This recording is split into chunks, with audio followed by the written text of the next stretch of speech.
I am here with Diane. Diane, I'd love if you could introduce yourself and explain what your role is at the conference. Hi, my name is Diane Knudsen. I'm the conference treasurer. I staff the Council on Finance and Administration and the Conference Board of Trustees. Wonderful. And what can you tell us? What should attendees expect about the budget presentations and legislation this year at annual conference? The conference budget for 2024 will come as a budget recommendation from the Council on Finance and Administration. Reverend Dr. Kristen Stone King will present the budget, and a day or two later we'll vote on it. So the budget itself totals just under $5.6 million. It includes a staffing component, a programmatic component, and it includes the payment of the general church apportionments as well. So when you get the budget document itself, you'll see that there's one column that is funded through your tithes, your church tithes, and then another column shows other sources of funding, and then it totals up to a grand total. So the amount of money that's coming from your tithes is budgeted to be about $5.6 million. And then there's about $2 million of other sources of funding budgeted. So you'll see that's fairly comparable to the budget you passed for the current year, 2023. Great, it's good to know. And will we be hearing any updates on the ongoing situation with the Boy Scouts of America?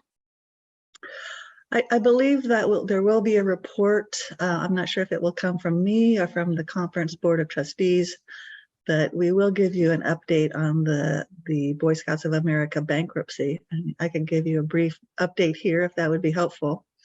The Boy Scouts of America has a long-standing relationship with the United Methodist Church over 100 years, and I think it's more than 15% of United Methodist churches in the United States have chartered a Boy Scout or a Cub Scout troop at some point in time. We have this long relationship, and part of the responsibility of chartering a Boy Scout troop or a Cub Scout pack involves taking some ownership of that. And in the past, being a chartering organization included some promises made between the Boy Scouts and the chartering organization around liabilities.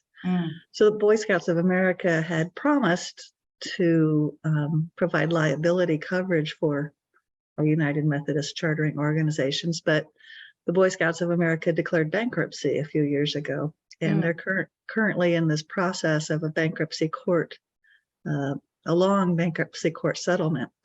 The Boy Scouts of America declared bankruptcy a couple of years ago when they had over 80,000 claims of sexual abuse, claims that were naming the Boy Scouts of America. And some of those 80,000 claims also may have involved some of those United Methodist churches that chartered Boy Scout troops. So our leaders at a denominational level have been involved in talking to the Boy Scouts of America and to the bankruptcy court directly to see if the bankruptcy court's indemnification of the Boy Scouts of America could include an indemnification of our United Methodist churches as well.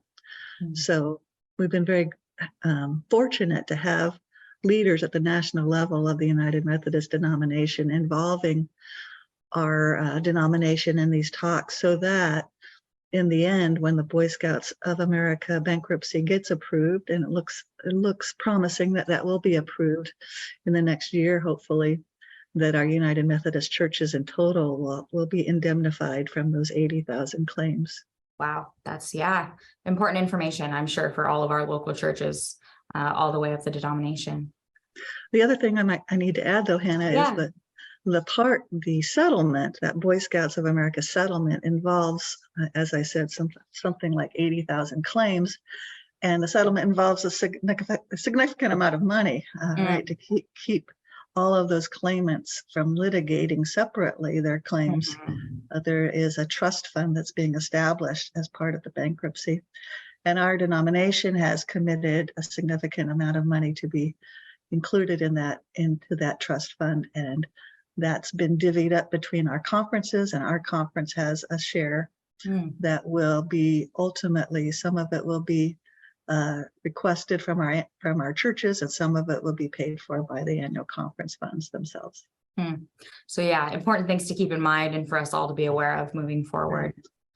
And of course, the big topic that's been on everyone's hearts and minds, disaffiliation. Will we be hearing more about that during annual conference?